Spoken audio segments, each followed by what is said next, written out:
I get shocked more and more all the time when people agree to come on and they have no idea the format and they just continue to keep showing up. We have a massive studio audience. There's literally dozens of people. You come with a huge fan base. Do I? Well, I was in the neighborhood feeling a little daffy, and I thought I would stop by for an aperitif. You, a little bit daffy will probably never be used again with respect to my podcast.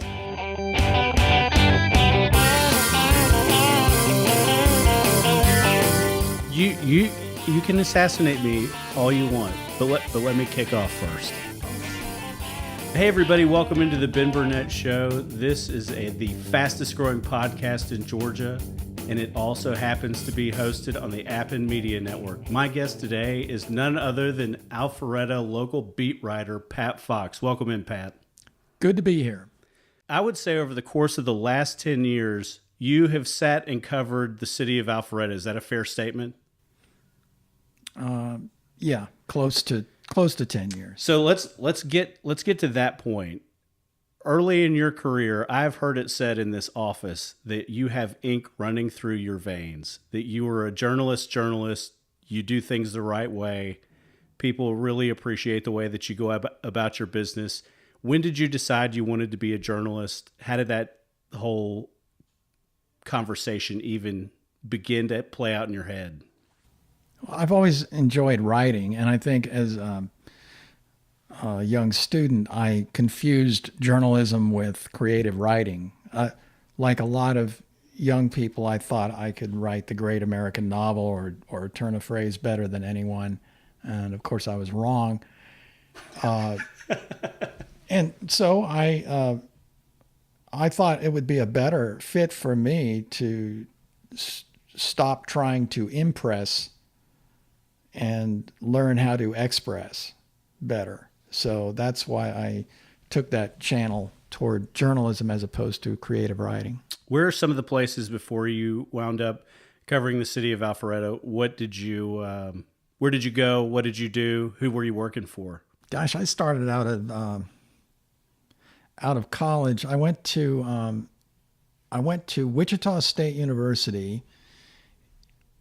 Okay. Go Shockers. Yeah, the Shockers. And immediately found I had done an internship with a small weekly paper in Marion, Kansas.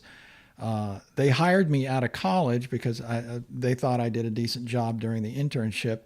I was happy to go there. I spent 4 years there and learned a tremendous amount because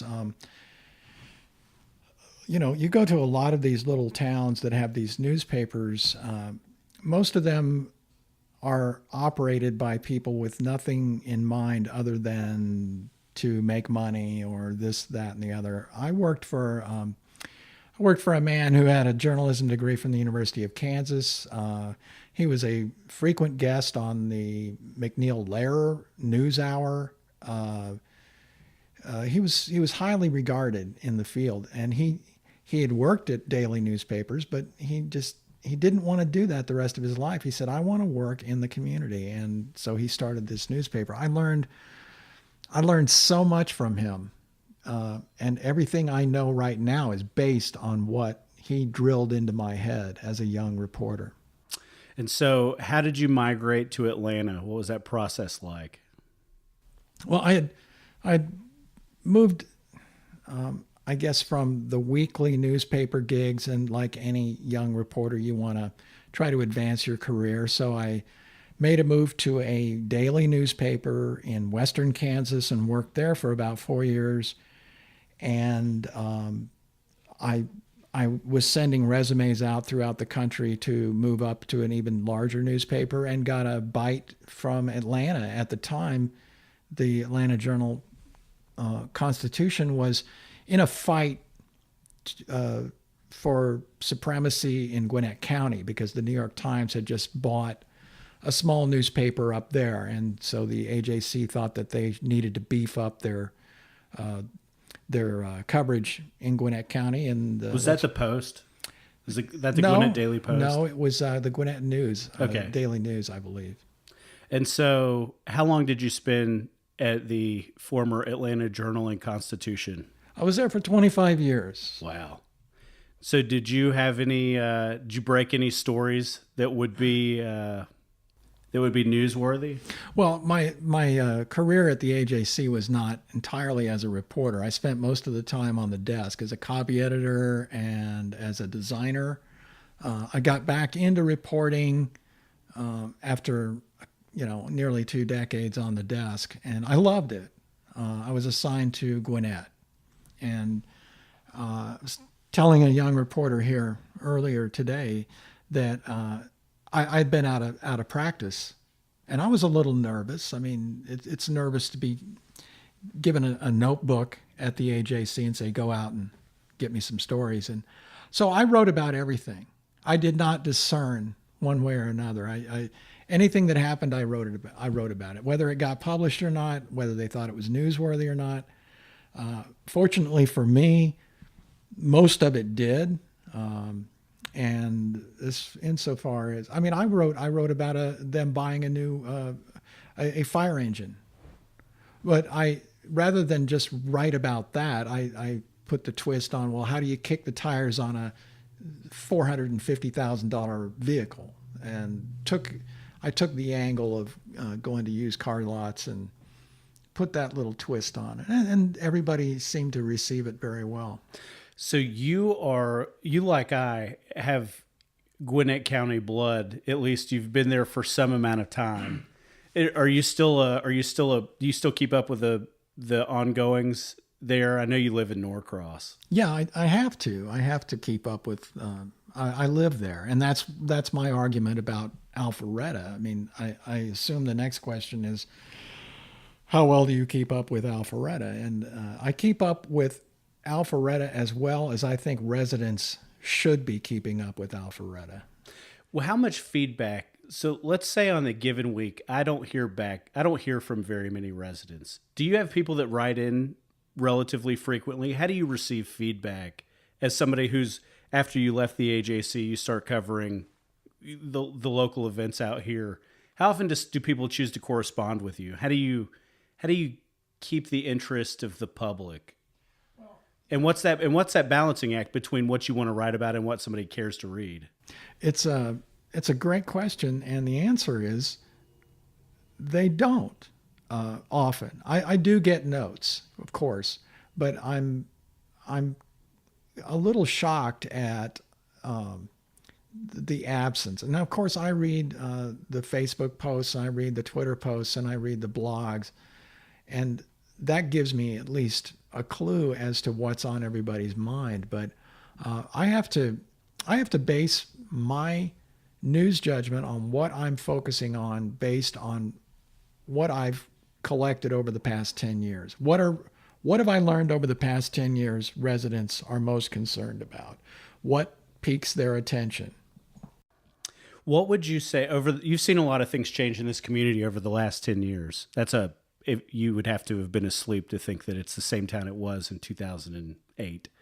What would you say, what are some of the most interesting things when you look back on the events that have unfolded here that you covered, that you didn't cover, undercurrents, political ambition versus will of the residents? You have to have seen a lot. Well, yeah, I don't want to get into the political ambition side of this so much. I think everybody who runs for office has a political ambition. The motivation behind that, of course, is it's hard to determine. Some people like or feel, and I feel this is the case in most situations, politicians, at least on the local level, they want their voices heard. I think they've sat on the sidelines and felt that they weren't being heard, and they wanted to get a seat at the table and have their voices heard. I see that happening from time to time. I see where people, I think that, that there are business interests represented. I think there are homeowners groups represented. And then I think behind a lot of that too is the people want to do a good job. There's a mayor, and I won't name this person, but this mayor on occasion gets attacked for going out a little bit farther than he with more utilizing more authority than he really has, that sort of thing. But in my noticing of him over the years, I'm sort of like, man, I want that guy as my mayor. I want him everywhere. I want him at ribbon cuttings. I want to see his face everywhere. That's the kind of mayor I want. And I'm not talking about Alpharetta here. This is just someone else that I've over the years Yeah, sure. that I've come to know. And so there's that. And I think, quite honestly, his motivation is he just simply loves being a cheerleader for his city. He really does. And he spends countless hours every week doing that. I'm not saying every mayor or every city councilman needs to be doing that, but what I'm saying is there's a complexity as to what might motivate someone to go into politics. Were there stories that you know beyond a shadow of a doubt will gain a lot of traction that you've written that you just can't get to a place where you're willing to publish? Well, yeah, and I go back. I mean, I see some of that in Alpharetta, and it's not due to lack of transparency so much as it is that. Well, let me give you a real good example. I've covered the city throughout its entire metamorphosis from a fairly sleepy North Atlanta suburb. Yeah, to what it is today. And it is a thriving, hustling, bustling, commercial and residential megacenter. And I used to hear people grumbling after city council meetings, some of them, longtime residents who just shake their heads and see all these new developments coming, and they shake their heads and they don't really say anything. They don't come to the microphone and lodge a protest, or they don't. They know who I am, and I reach out to them many times, and sometimes they will, sometimes they won't talk. But that's a sad thing for me, is that these people who think they don't have a voice are kind of resolute in the fact that they're wrong. They're going to be relegated to nowhere in history ever having their opinions shared. And I want to hear such things. And I'll just tell anybody, if you go to a city council meeting or a planning commission meeting or a parks and recreation meeting and you choose to sit there while the whole thing happens, you're as guilty as I am if I don't vote the way you want me to vote. Because I'll just tell you, there are points where I don't always walk into something and have my mind made up. And that's not, and most of the time I have a pretty good understanding of where I would go and how I would choose to vote. And I'm pretty transparent. If you write me in, I'm not going to totally lift my hand and tell you how I'm going to vote. But if you call me, I listen to you. If you call Karen, Richard, or Jim Gilvin, or Jason, they listen. They may not vote the way you want them to vote, but I've said it a half dozen times, as I've built, more than 2 handfuls of episodes here. So often the people with the best ideas are just a guy who chooses to write in and say, have you thought about this? And I think that is the beauty of Main Street, is that there's not a lot of predetermined outcomes. There are some, but it's not like Goldman Sachs has sat here and stacked the deck against the guy who lives off of Rucker Road. That's not the case. And I think that so many people show up and feel like that they're wasting their time. They just wanted to see it happen. And you've covered enough to know that you've probably seen some of that change, because over the course of the last year, I can tell you that we've had some public hearings where it was pretty obvious that we had a fundamental understanding of how the process was supposed to work, but there have been growing pains. There are things that I've said or done that aren't, they're not a polished diamond. They're not a nasty, ugly looking rock, but it's definitely not. I'm not some seasoned veteran. It's a council with a lot of proverbial youth. I don't think all that's bad. I do think that the best decisions get made, and listen, I lose all the time. I win a lot too, but I lose relatively regularly. You don't hurt my feelings And the thing that I like about you is that you call me more often than not if you have a question because you're interested in writing the story the right way. And I don't always see that everywhere. I appreciate it because there are so many things that happen where you would have to have questions as a reporter, an unbiased reporter of the news. There's no way everything makes sense to you at face value all the time. Is that fair? Well, it's that, and it's also I like to, before I write about something, I really want to understand it. I want to be an authority on it, insofar as if somebody asks me a question about the story I wrote, and I can fill them in on the background of it and why that decision was made.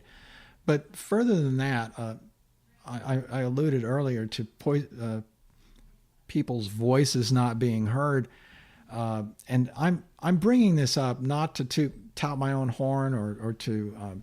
But there was a case in Gwinnett when I was a reporter with the Atlanta Journal-Constitution, where I took, there were some parkland purchases going on, and I wanted to find out more about that rather than just sit there and say, okay, they paid X millions of dollars for this 40-acre piece of property. And I started doing some digging on the actual property and called a few appraisers and tried to find out what they would value this property for. And it turns out that some of the purchases were way, way inflated, which triggered another investigation and ultimately led to the indictment of 3 county commissioners and their resignation. And I believe one was convicted. And again, that started by asking questions. And I should also point out that I didn't do the follow-up story because another reporter who worked full-time on an investigative team.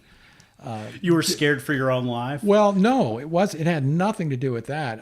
I didn't have the skills to go and probe behind these LLCs that were being used to buy and transfer assets. Yeah, that this Tim Everly was his name, and he just did a magnificent job. Now, it took him weeks to do it, and I didn't have that kind of time. I was busy covering other beats, but it was I take pride in the fact that it was my asking the original questions, probing beneath the simple act of buying property that led to that whole investigation and finally a grand jury and finally indictments and convictions. So I remember that. Well, those things happen, and I'm always on the lookout for them. Beware, I am. Go for it.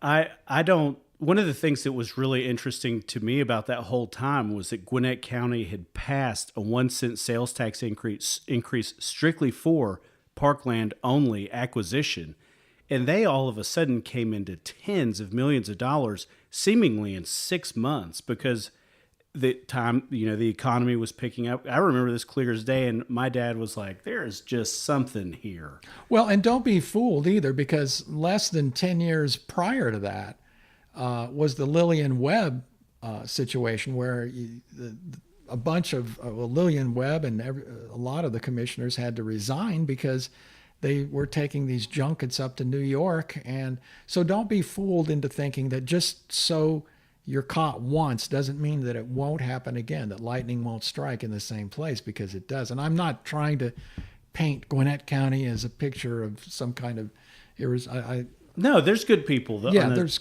county commission great people. there. There are great people up there. It's just that you've really got to pay attention, and you have to watch, and you have to ask questions, because sometimes those questions can reveal answers that, if you've been around a while, you know how to follow up on that. There are a lot of things. Among some of the interesting things that you've had to see, that you've had the opportunity to write about and watch in Alpharetta over the last 10 years, do you have one or two that just stick out larger than any other? You mean issues or stories? Either one. Well, I thought over the past 10 years here in Alpharetta, the obvious one is the transformation from a quiet and sleepy town to a bustling activity center. I mean, that is so rapid. That's from the conceptual stage to the realization, which is today, is less than 8 years, really. Oh, yeah, absolutely. People didn't start pulling things out of the ground until 2012. Right. And we were well on an economic growth pattern then and had been for 18, 24 months before that first guy was really willing to. 2008 made a lot of people very nervous about just jumping back in and putting cranes in the sky. And I think everybody knew it would happen. But there were a lot of dealings that had gone on for a long time where you saw folks out there, as the city had acquired property for City Center and managed to parcel that together over the course of time, as Mark Toro and North American Properties went and bought 20-something acres on Old Milton Parkway that had been in foreclosure. Those are two, Avalon especially, because it was first, was so interesting just to, and if you followed me in any fashion, I agree with Mark Toro more often than I don't, but I'm definitely not afraid of him. That's the truth. But I do think that his vision for Avalon was interesting because nothing like that north of really Perimeter Mall had ever been done. And I think that he deserves a ton of credit for luring. Listen, you get to a place where you attract office space at over $40 a square foot from farmland a generation earlier. That's amazing. Yeah. And I would never, I don't dispute any of that. But covering that whole process had to be interesting because I think the vast majority of residents in Alpharetta were very in favor of that idea coming along. Was that fair to say? It was, but look what it's brought. And this is not to be disparaging, but it's brought the extension of West Side Parkway, which at the time dead ended at Old Milton. And added, by the way, for east-west commuters on Old Milton, it added at least 2, maybe 3 more traffic lights that still they flash they yellow can enjoy. after midnight. They can enjoy on their east-west commutes. But at the same time, it's also a huge tourist attraction. And I really mean that, a tourist attraction for the city of Alpharetta. It is a huge draw, not just for retail, but just the experience of Avalon it's a major draw. It's world class. There's no doubt. Having only sat here for a year in an elected official capacity, I don't know you as well as some of the guys who had been around the other 10. Did you ever run into times where there were people who would really go out of their way not to talk to you? Oh, sure. All the time. Of course. I don't. Do you have examples of that? Without disparaging anybody, I don't. That's not what I'm asking you to do. But do you remember what those issues were? There was one city official, and I'm not even going to name the city, but there was a conversation between 2 heads of the cities, and one of the heads threatened to withhold some services that they should have been sharing with the other city, and I found out about it and got confirmation from 2 very reliable sources who I quoted. I didn't call them unnamed sources. And I asked this high public official about it, and he just kept dodging the question. Is the ultimate. I still wrote the story. Well, I don't know if I've ever sat here and truly dodged one of your questions. I think that the vast majority of people that I serve with on a weekly basis are willing to answer most everything. Do you think that have you seen as people like me? I'm 35. I'll be 36 in February. Do you think as the local political leaders as you start to see some that are in their 30s and 40s, do they treat you differently than the 65-year-old semi-retired. Do you Oh, see sure. Yeah, they have less to lose. I mean, the 65-year-old is, what has he got to lose? He's got his house paid for. He's, and if he gets, and I'm short of a crime, politically, what does he have to lose if he doesn't get reelected? It's not the end of his world. It could be for a 35-year-old. Let's say you're a young professional, maybe an attorney, let's say, and you want to stake your reputation, get your name out there. That's great. And you get beaten in an election. That could hurt. Only one person in 11 months has ever approached me out of thin air on the street and said, You're my city council person. I live it, and it's funny because I had this conversation with Jan Jones, who, by all accounts, is probably one of the most powerful political female leaders in Georgia, and maybe the. And she's like, nobody ever recognizes me. I'm like, you have no idea. The average person has no idea what her leadership and what her swagger and influence is capable of. And they eat dinner across from her and her husband all day. I think the fact that she lives in such anonymity is hilarious. What would you say moving forward? How would you like to see things change as you cover elected officials in the next generation who will wind up coming behind you?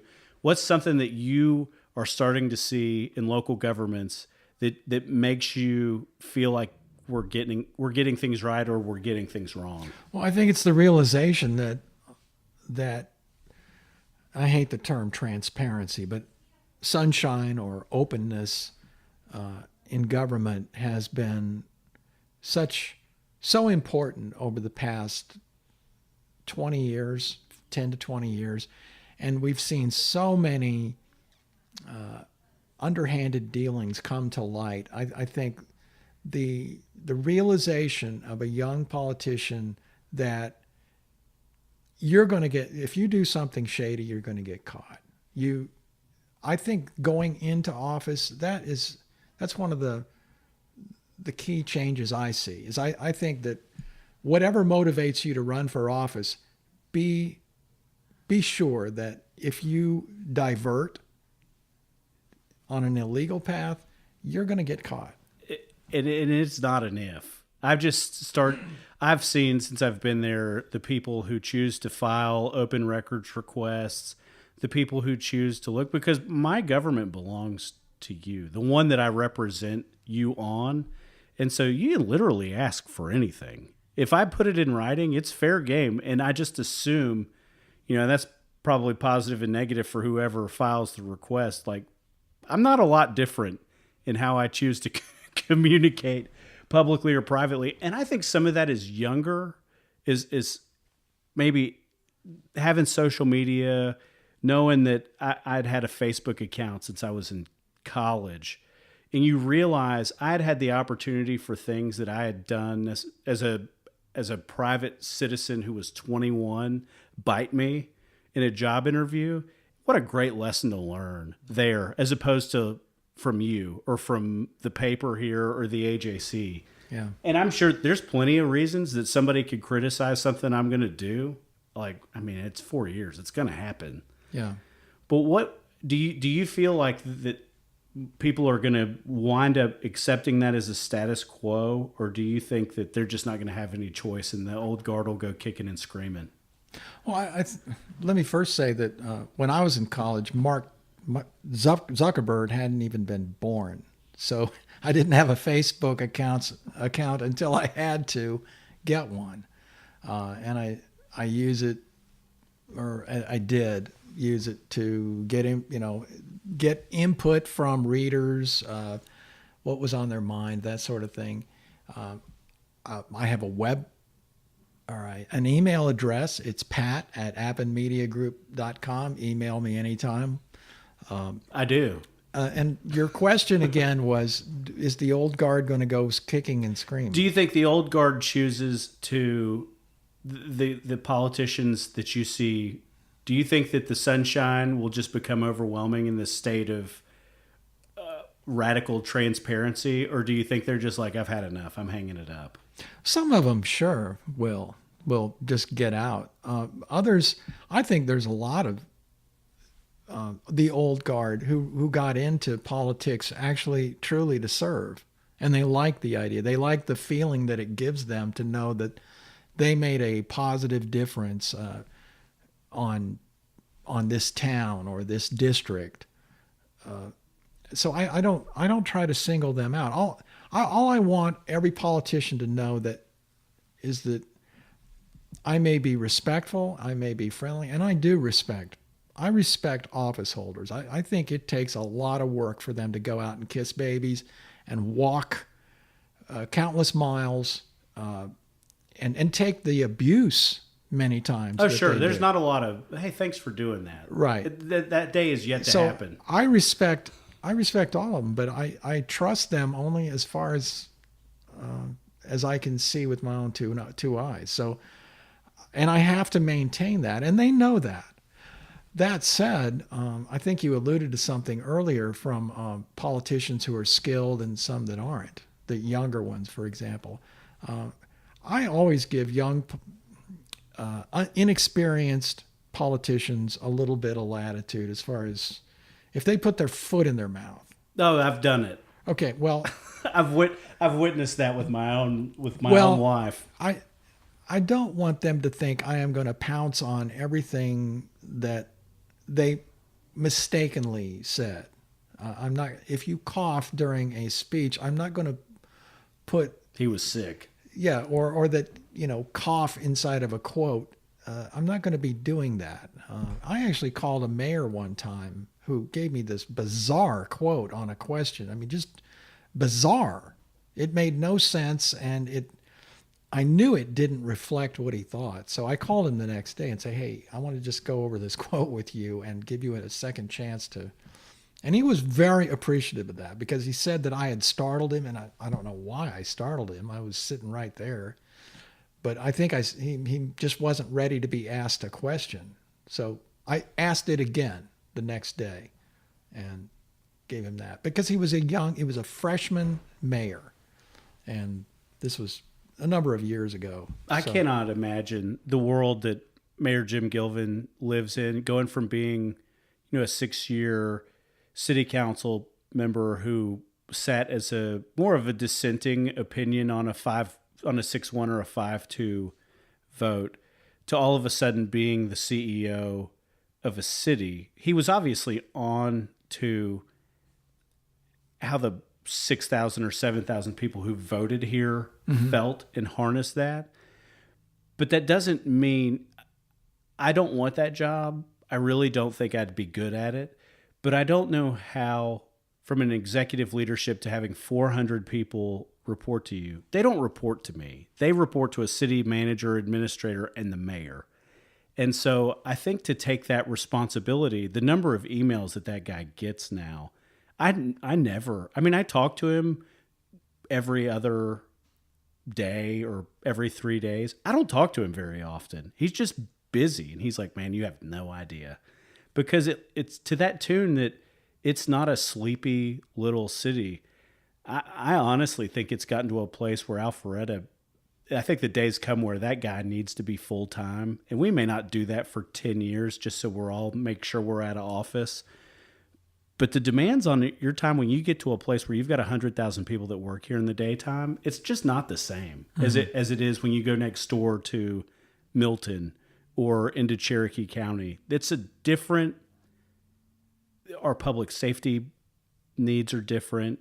The needs of our staff are changed. Our community development groups aren't looking at single family houses on 3-acre lots. It's not better and it's not worse, but it is a lot more work. And the amount of time that guy got thrown into and to some degree, it's like I would imagine it's like being president, where you just had no idea of what the job was really like. Well, I also think that some of the staff, let's say community development, Kathy Cook, and her folks. Yeah, she's actually having to monitor or navigate a totally different waters here because before Jim Gilvin, the city council was a little, they had different outlook on the future of Alpharetta. It was more of a let's cash in on the economy. Let's get Alpharetta to a sustainable place, and none of that is in and of itself bad. Sure. Alpharetta was in a really tight spot 10 years ago. I mean, the downtown, there were tumbleweeds ready to roll across the street in downtown, and because of some of the leadership during that time, Alpharetta is now very, like I say, very bustling. But that attitude has been moderated somewhat, I think, since Jim Gilvin has taken over, and not just him, but I think the attitude among the city council is a lot more careful about allowing that kind of pace in development here. And I think we're choosing to look at it, and you cover it every week, but I think we're choosing to, if you wanted to say, if you were a for-profit business, now we're looking at how to monetize the asset. So how do you take City Center? How do you take Thompson Street? How do you take North Point Parkway? How do you dangle different carrots in order to get industries that you don't have? It's not a secret, Alpharetta has got tons of dark fiber in the ground. And so that, on some level, the time where it pays off is rapidly approaching. I think we all see and agree that, and you've covered that as much as anybody. But how do we take what's existing and let everybody kind of take a yearly break? I saw last month, at the end of last month, the first housing development that I had the opportunity to approve came forward in a year. And so while there were four city council people, I didn't see any in January and February, and they all resigned to go run for office. And there were four, which the dynamics of a city council with four people had to be interesting to cover. The meetings lasted for 8 minutes. Right. Well, again, though, I hearken back to the days in the old city hall, and those are the old days now, less than 10 years ago, when anytime somebody came forward pitching a business, the city council was all ears, because Alpharetta was in such dire need of more commercial development. They were struggling. I saw, it was on Old Milton Parkway it was several months back, but it was something that had been zoned and approved in 1992 or 1996. And it was enormous. It was a several building hospital complex that was all going to be one building, and these guys just wanted to split it up. And it was like, who approved this? And it was like, well, we did this in the 90s when there was nothing up here. Right. And we were trying to encourage somebody to take the first swing. It was like, well, all right, whatever you zone, you live with. Right. And so it's been really interesting. Well, is there anything that you would want to, a message, you spend so much time being an unbiased reporter, and I swear to everybody listening when I say this, I don't know how Pat feels about anything. When he calls me, he plays it straight. He looks for things to be done on the up and up 100% of the time. Is there anything that you think is interesting, or that you see for the city of Alpharetta or North Fulton in general over the next couple of years that you're interested to watch play out? Well, number one for me would be how, and I asked this question during the campaign, was how are they going to make Alpharetta a walkable city and still hope to have any kind of traffic movement through here? You can't. I don't know how you can have both unless you build pedestrian bridges. But that's something I think Alpharetta is going to have to face. It's a matter of physics. You can't have cars and people necessarily at the same time. Now, there might be somebody out there that has a tremendous. Jim Gilvin had one idea where you just stop everything and just let every pedestrian go. There's just no cars going. Are you alluding to my scrambled sidewalk? Yeah, the scrambled sidewalk. That's mine. I love that, and that might work. Who knows? But there may be ideas like that out there. But just on its, just on its face, it appears to be a problem Alpharetta is going to be facing. I don't know how they're going to handle that, but they got some smart people here. Oh, there are very. They do. And more often than not, the thing that is, regardless of the story that you choose to write or get told that you're going to write, the vast majority of decisions are 7-0, 6-1. They're not contentious at all. They're about keeping people safe. They're about making sure the police have what they need. They're about buying a fire truck or replacing turf.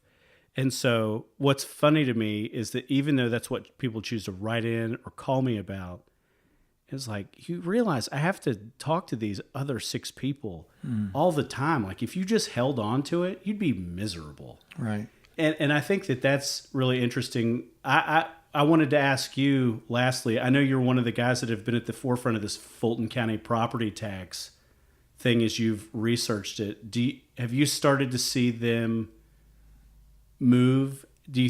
What do you think was behind that? I know that you're an investigative reporter regarding the property, the assessments, and the $0 valuations of some properties.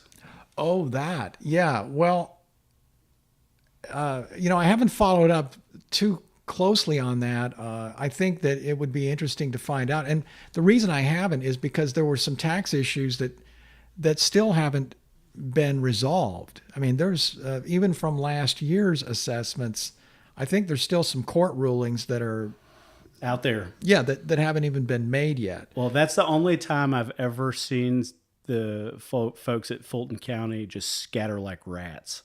When you threw that smoke bomb in there, it was just great because you couldn't get a word. Our poor finance director was like, nobody will return my calls anymore. See, I hadn't heard that. And I spoke to the chief assessor, the chief appraiser on that story. And I think, he told me some things that, he's a skilled professional with a lot more experience at valuing property than I have.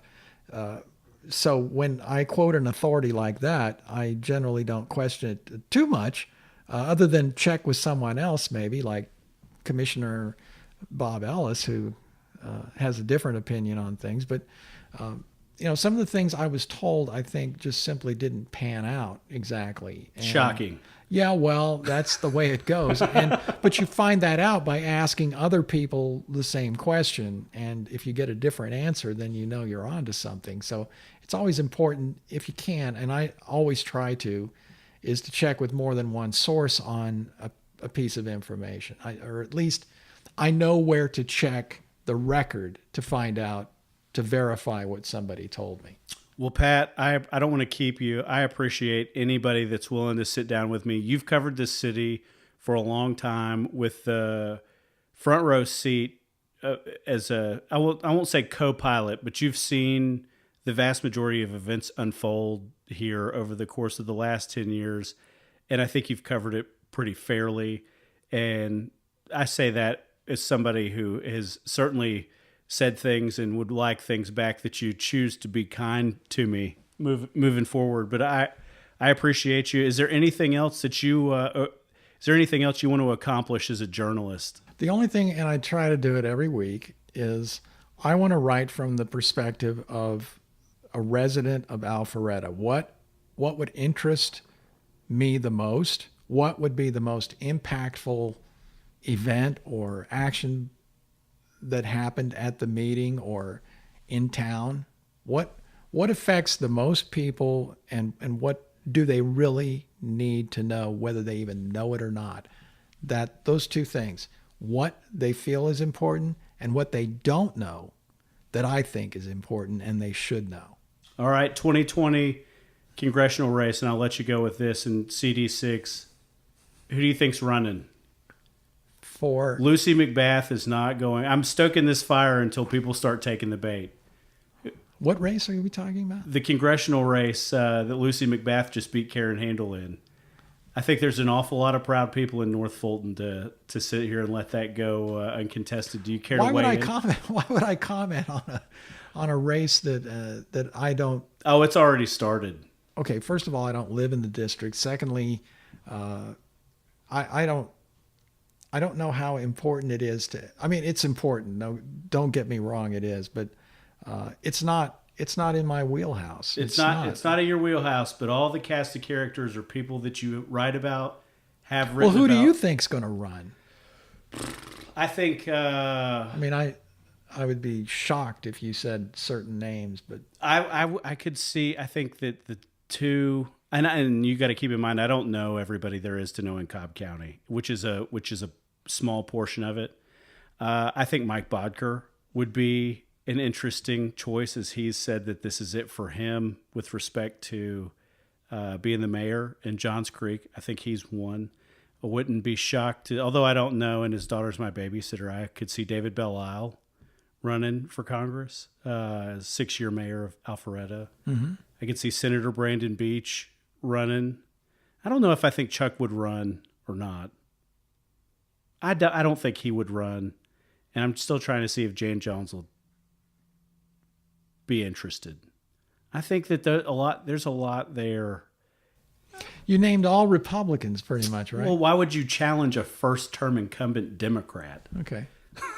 Well, maybe she. Unless you just wanted to waste $3 million. Well, yeah, you could, but those are all good names. I really, my thought is I don't think Mike Bodker is interested in advancing his political career. You think he's hanging it up? I really do. I've gotten indications over the years that that's kind of the way he was going to let things play out. He said, I mean, he loves Johns Creek. I think he would be phenomenal. Well, obviously I can't comment on any particular candidate other than their qualifications possibly, and the fact that they're relatively free of any criminal indictments that I know of. But Mike Bodker has been he's been reelected and reelected. He's very influential. Very influential. A lot of people like him. He must drink straight. Well, he must drink 10 to 20 cups of coffee a day because the man, he's always going. He is always moving. He never tires. So, yeah, he's a great guy. And Brandon Beach has been around for a long time, and he's got there's a lot of people who know him. He's well known, highly regarded. The guy, he called me from China once because I needed to get a quote from him. He does not sleep. Well, yeah, and I appreciate that from Senator Beach. It was very nice of him, and you kind of don't forget stuff like that. No, well, I hope I leave everybody with the. I hope one day when I'm long done with this that you choose to tell people that I appreciated that he called me from China. I do appreciate that. Well, thanks, Pat. Everybody, thanks for tuning in to the Ben Burnett Show. We'll be back next week with an all-new episode on the App and Media Network. Thank you.